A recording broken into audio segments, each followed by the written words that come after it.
Hello, my friend. Thank you for joining me again. This is going to be another double day episode kind of thing, and I've been doing those a lot lately. I know it seems like I've really been slacking off with the videos, because I know some of you probably watch the videos every day, and they're supposed to be daily, and they haven't been lately. But I do have good reasons. One, I've been studying hard because these classes are getting difficult, man. Let me tell you. So I'm studying. I've been cleaning up the house because I'm going to pick up Mina in like 2 days. So obviously I want my place to be nice when she gets here. 3, I've been working out like mad crazy. Like I've been pushing myself pretty hard lately. So I've been working out. And 4th, I ordered some books the other day, and they came in. I've been reading Journey to the West. I don't know if you can see that. But yeah, Journey to the West. I got the first book here. Here's the rest of them. It's like a 4-volume set kind of thing, you know. But I ordered it off of Amazon. Journey to the West. Been wanting to read it for a while. Cost me like $50 total to buy it and then get it shipped here. And the whack part is that like the day after I ordered it and spent $50, I searched it, like I googled Journey to the West on the iPad, and I ended up finding a free downloadable PDF version of the entire book for free. And I was just like, but at least I have the book part. And like I've been reading a lot. Like I'm already almost 100 pages in, and I got it like yesterday, I think. Actually no, I got it. Yeah, it came in on Wednesday. So. Yeah, look at that. I've been reading it up a storm, and like this book here, it looks small, but it's got almost 600 pages. So these are some hefty little books. So I've been doing lots of reading, lots of working out, lots of cleaning, and lots of studying. So I've been busy with stuff, but school is going great. Yesterday on Wednesday, today is Thursday, November 10th, and actually technically it's Friday, November 11th. It's about 2 o'clock in the morning. I just got back from my practical exam for recording consoles. We'll get to that. But anyway, yesterday in microphone class, lecture was pretty cool. We discussed acoustic placement. The first part was, since we skipped for the midterm, we were supposed to talk about the manufacturer's history. We covered AKG, Neumann and Shure. Those were the 3 companies we covered, and the history of the companies. So we did the history of those 3 companies. We were supposed to for the midterm, but we didn't. So we did it the other day, yesterday. And then after that, we talked about acoustic, miking acoustic instruments, and we talked about percussion instruments. And one of the golden rules about miking is that more is not always better, because too many microphones will cause some serious phasing issues. So yeah, we talked about microphones for percussion, vibraphones, marimbas, even the piano, I guess, is percussion kind of, sort of. We talked about miking up the harps, and he was like, definitely talk to your harp player before you start miking stuff up, because they are kind of crazy about their instrument, because apparently harps are really expensive, and I didn't know that, but yeah, for really nice ones, they're pricey. So yeah, we talked about miking the harps, acoustic guitars, and acoustic guitars had a lot to do with it. String sections, like entire string ensembles. We discussed spot miking, the strings, the upright bass. Talked about miking one of those. What else? A wash tub bass, clarinet, flute, bassoon, saxophone especially, the trombone, T-bones. And as you know, I'm not a trombone player, but I have friends that are trombone players. Trumpet, horn section as an ensemble, and that was about it. So lots of stuff. I know I'm just naming things off, but you can see how Like, and it's not, and it seems like it's a lot, but it's really not in the full spectrum of things. Like, they're just giving us ideas, you know. There's no, the thing that they said first is like, you know, it was the thing that said first and last. It's what sounds good is good. So they were basically giving us just ideas of, you know, the most common and practical way to mic things. But if it doesn't work, then don't use it, you know. So that was kind of that. They're just giving us some ideas, and my lecture instructor, he was just giving us all the experience and tips that he gathered through his own personal experience, which he is a very experienced person. If you know, all the instructors here know their stuff. But no, it was a pretty cool lecture. It was really interesting. It was pretty exciting. I was digging it. And then right after that, so I had lecture 1:15 to 5 course. It was a little before 5. And then right at 5 I had lab, and we talked about making the different stereo. We talked about stereo miking techniques, and I should say we didn't talk about them, but we practiced them. So we took a look at all the different stereo miking techniques, like your, let's see, gosh, the ORTF, the DIN, the NOS, your spaced, your what are they called? Coincident, near coincident, which has your, you know, your Blum line and your mid-side, stuff like that. And so we took a look at all of them, and then we all each took a turn setting each one of the setups. Like we actually took a turn setting it up. So that was pretty fun. No real issue. The hardest thing for me is getting the difference between the ORTF, the NOS, and the DIN. Like, because one of them's French, the ORTF is French, the NOS is Dutch, I do believe, and then the DIN is German. And it's hard because each of those, they're practically the same, but the mics are spaced differently. The French setup is the ORTF, and that is 90 degrees. No, is it 90 degrees? It's 110 degrees, 17 centimeters apart. German is the DIN, which is 90 degrees and 20 centimeters apart.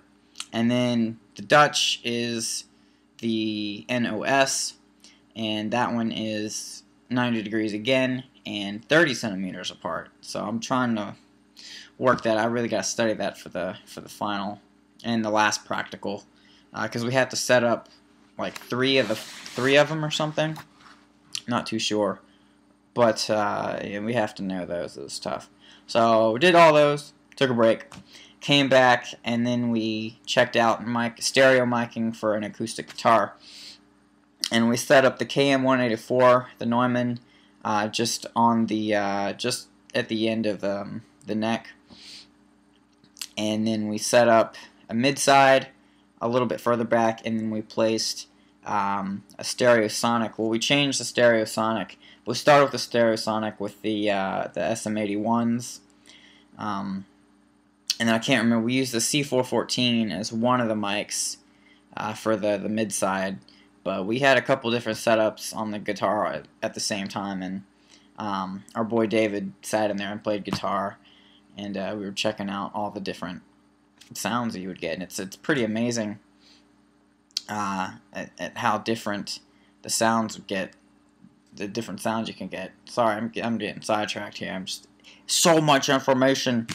So I definitely got to say, once you start to get to the microphone class and recording consoles class, the information is just like, at least it can be. But I'm studying, like I said, so no worries. Anyway, so when it came down to it, the lab for microphones yesterday, top notch, no problem. Today was recording consoles, of course, and I had lecture today, or earlier today at 1:15. And what did we discuss? Studio documentation. Well, that was part of it, at least. We talked, the main point of today was advanced console functions, and basically that had to do with track bouncing, audio subgrouping, fader grouping, channel output, and then the routing matrix and FX sends. So basically we just learned what more buttons did, like what this button would do and what that button would do, and etc., etc. Basically, advanced console functions, and pretty interesting stuff. I'm ready to get my hands on the SSL and the AMEC, so I'm excited for next week because today was my last lab on the Audient. So I'm not going to be on the Audient for a while again.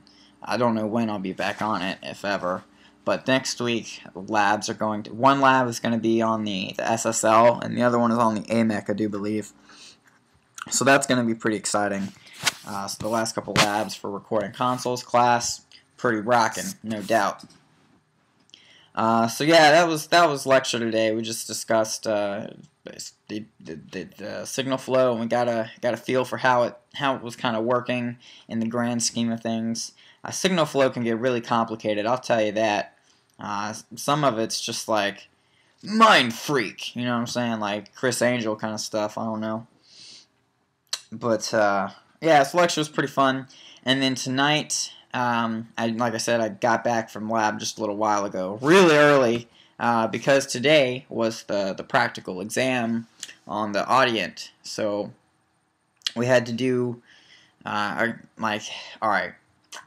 so to begin with, we had to make sure everything was zeroed out. And like, freaking A, whoever was on my console before me is a freaking moron, because like, not everything was zeroed out right, and, God, it was a pain in the butt. Anyway, that person got a lot of points taken off, because if you weren't zeroed out 100%, you would get 1 point docked off for every button that was out of place. So it's pretty extreme. So if you were missing, like, if you forgot to hit like 10 buttons, well then you get 10 points off regardless. So that was the first thing, is that if you didn't zero out at the end, you got 1 point taken off for every button.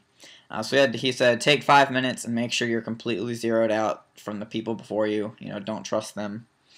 And then he gave us the papers, and we had to fill out, like I said the other day, the patch base sheet, and then the channel sheet, labeling all the channels. So those 2 pages were in the packet, and then the other part was like 9 questions of do this and do that, like, you know, run the bass guitar through a compressor to get the negative 6 decibel reduction. You know, run the snare through the gate so only the snare passes through the gate. Use the TE Electronics M2000 reverb machine, and select pattern number 54 and set it to so many seconds of reverb. What else? We had to calibrate the console at 1000 hertz. Gosh, we had to use EQ on at least 4 different channels. We had to subgroup all of our drum channels to the left and right on the subgroup faders, and I think that was about it.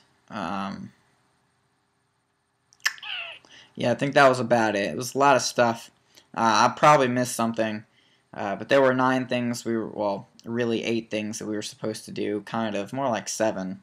Because like question number 1 was like load the song up in the computer, and one thing was like run your reverb to the aux return in the stereo bus.